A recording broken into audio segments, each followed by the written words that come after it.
From the gateway to showbiz glory, this is Hollywood 411. Joining me now is AJ Buckley, who plays Adam, the science junkie we have come to love. Welcome, AJ. Great having you here. Thank you for having me.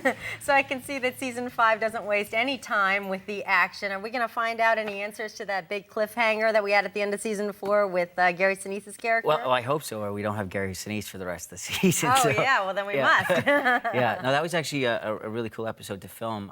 I shadowed the season finale.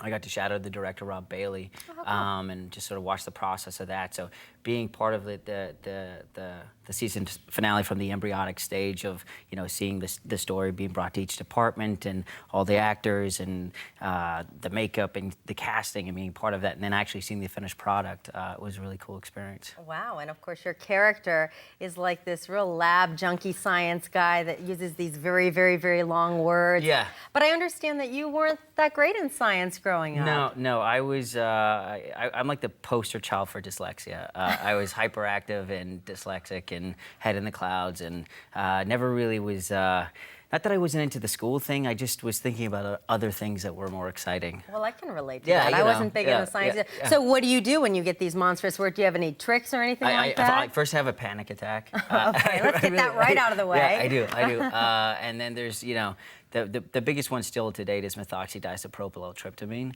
Wow. But there's one in this episode that I'm doing now. I can't even say it. I've been like working on it for the last 3 days. Well, try it out on us. We'll let you know how you're doing. Diethylpropyl-aptamin. But the good news is if you get it wrong, nobody's going to know except the doctors and scientists out there, look, probably. I just broke into a sweat there. Like, I got anxiety. I was like, these big words, you know, so. I understand. I understand. It must be nerve-wracking.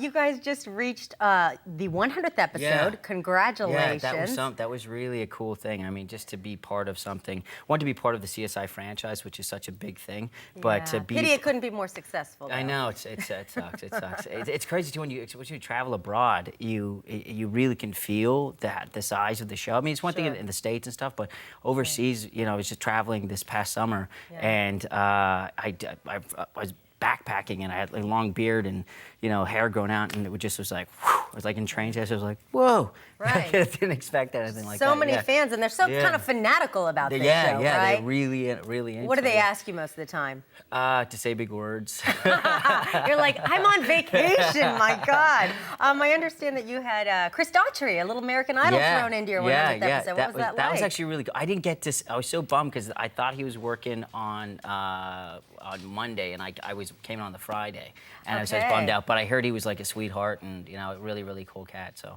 very, very, very cool. Now, of course, this is not all you do, CSI New York. You've made appearances on a ton of shows, including Supernatural. Are we going to see you back on the show? Supernatural, yes, you'll see me back on Supernatural, and then my favorite show that I worked on was Entourage. That was such a, you know, we were talking about. We were talking about that I saw you as Anna Faris's crazy possessive boyfriend. Crazy possessive boyfriend. Woo!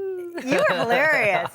I love that cast. So I know you had fun doing that. Yeah, that was really, really fun role. Yeah. All right, AJ. Well, thanks for coming in. Thanks it's great to Appreciate have you. Chris, you a CSI fan? A huge CSI fan. Don't worry about the big words. All right. Just do what they used to do in Adam 12. Just start an IV of Ringer's lactate stat, no matter what the problem. That sounds good. You did that with conviction, Chris. All right, guys. The new season of CSI New York, by the way, it's tonight. That is Wednesday, 10/9 Central on CBS.